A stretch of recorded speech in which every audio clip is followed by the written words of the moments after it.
उरूज,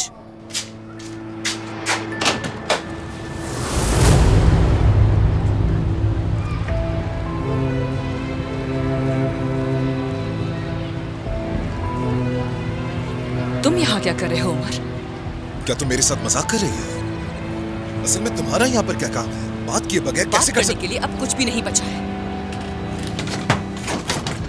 अच्छा तो अब तुम फैसले करोगी, ऐसा ही है? उमर की जब जरूरत है तो चाहिए, जब नहीं है तो नहीं चाहिए। वाकई में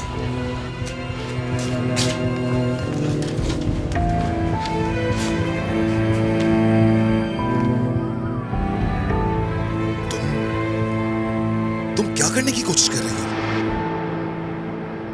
क्या है ये सामान वगैरह क्या है? अपनी लाइफ का नया चैप्टर शुरू कर रही हूँ। लाइफ का?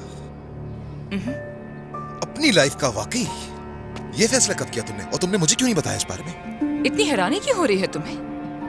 तुमने ही मुझसे कहा था ना कि तुम मुझसे और इस शादी से थक चुके हो। तो देखो ना, मैंने अब सब सही कर दिया है, अब कोई नहीं थकेगा।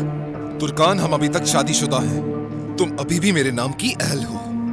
अगर हमें किसी दिन शादी खत्म करनी होगी तो ये फैसला हम मिलकर करेंगे, और मेरी इजाजत के बगैर तुम यूं बाहर भी नहीं निकल सकती हो। तब तक मैं क्या करूं? घर में खामोश बैठकर इंतजार करूं कि तुम क्या फैसला करोगे इस शादी का?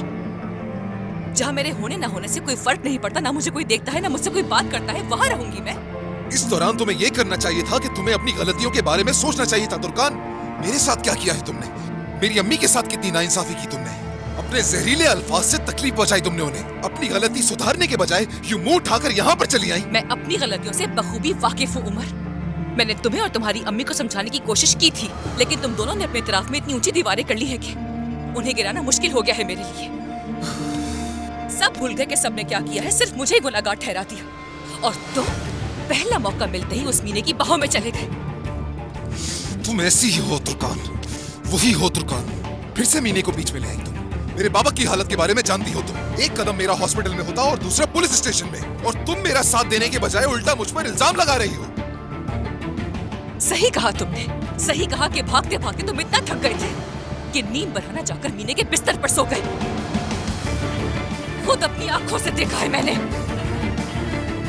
हाँ तुर्कान, थक के सो गया था वहाँ, क्योंकि मेरी जिंदगी में अमन सुकून नाम की कोई चीज नहीं बची, इसलिए वहां रुक गया मैं। लेकिन तुम अपने घमंड में इतनी अंधी हो चुकी हो कि सब कुछ खत्म कर दिया जो कुछ हमारे दरमियान था।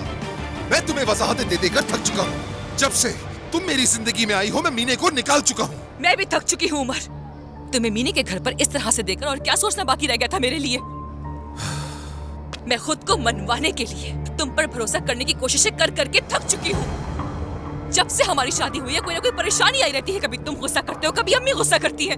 जब सबको मुझसे इतनी ही परेशानी है तो ये बेहतर नहीं है कि मैं सबकी जिंदगी से चली जाऊं। तो अब तक तुम मेरे साथ क्यों रह रही थी तुर्कान? क्या वो दिन भूल गई जब कहा था कि हमने मोहब्बत से हर चीज पर काबू पा लिया? किसे बेवकूफ बना रही हो तुम? ये वो जिंदगी नहीं जिसका हमने ख्वाब देखा था मिलकर। हाँ सही कह रहे हो। अब तक मैं बस बहला रही थी खुद को। ख्वाब देख रही थी कि ऐसे इंसान के साथ रहूंगी जो मेरे साथ मोहब्बत, खुशी और अमन से जिंदगी गुजारे और हिफाजत करे मेरी। लेकिन तुमने कहा कि हमारे बीच मोहब्बत काफी नहीं। अगर वाकई मोहब्बत होती तो आज इस अज़ियत का सामना नहीं करना पड़ता। मुझे लगा था ये हकीकत नहीं, ख्वाब देख रही हूं। गलती थी ये मेरी। मुझे शुरू से ही तुम्हें समझने में बहुत बड़ी गलती होगी तुर्कान।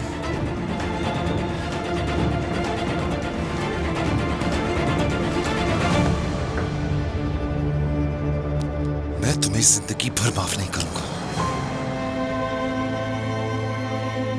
मेरे बाबा जिंदगी और मौत की जंग लड़ाए, और इस मुश्किल वक्त में तुमने मुझे आजमाया। इधर से उधर भाग रहा था और तुम मेरे जख्मों का मरहम बनने के बजाय उन्हें मजीद कुरेदती रही। इसकी कोई माफी नहीं। माफ तो मैं भी कभी नहीं करूंगी तुम्हें। इस दिल पे लगे जख्म आसानी से नहीं भरने वाले।